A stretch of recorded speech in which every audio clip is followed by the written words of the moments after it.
Hi, எங்க அப்பாவும் நானும். சரிப்பா, இப்போ ஒருத்தரோட ஜாதகத்துல ரொம்ப ரொம்ப முக்கியமானது அவங்களோட கரியர். அந்த இத நம்ம எப்படி அதுல பார்த்து இது பண்ணிக்கலாமா? அதுக்கு ஏதாச்சும் சொல்லு. கரியர் அப்படிங்கிற விஷயத்தில் எடுக்கும் பொழுது மெயினா என்னன்னு 10ஆம் பாவம். ஒருத்தரை ஒரு ஒரு நபரை நாம் இன்னவாக இவர் இருக்காருன்னு சொல்றது தொழிலை வச்சுதான் நம்ம சொல்லுவோம். அப்ப 10ஆம் பாவம் அதுதான் 10ஆம் பாவம் உச்சி. 10ஆம் பாவம்னா லக்னத்துல இருந்து நீ எண்ணும் பொழுது 10ஆம் வீடு. ஸோ அதுதான் 10ஆம் பாவம்.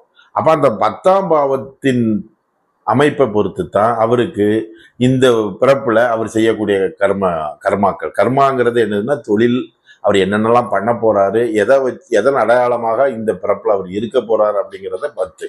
ஸோ அப்போ 10 நல்ல ஒரு பொசிஷன்ல அவர் இருக்காருன்னா அவர் மிக உயர்ந்த பதவிகளை அடையலாம், உயர்ந்த நிலையில இருக்கிறான், நல்ல கௌரவமாக வாழக்கூடிய தன்மையை கொடுக்கும். இப்படிங்கிறது அப்ப மெயினா 10ஆம் பாவத்தை வச்சு அவருடைய தொழில் நிலையை நாம் சிறப்பாக தெரிஞ்சு கொள்ள முடியும். நன்றி. இந்த வீடியோவை யூடியூப்ல பார்த்துட்டு இருந்தீங்க அப்படின்னா சப்ஸ்கிரைப் பண்ணிக்கோங்க. இன்ஸ்டால பார்த்துட்டு இருந்தீங்க அப்படின்னா ஃபாலோ பண்ணிக்கோங்க. தேங்க்யூ, பாய்.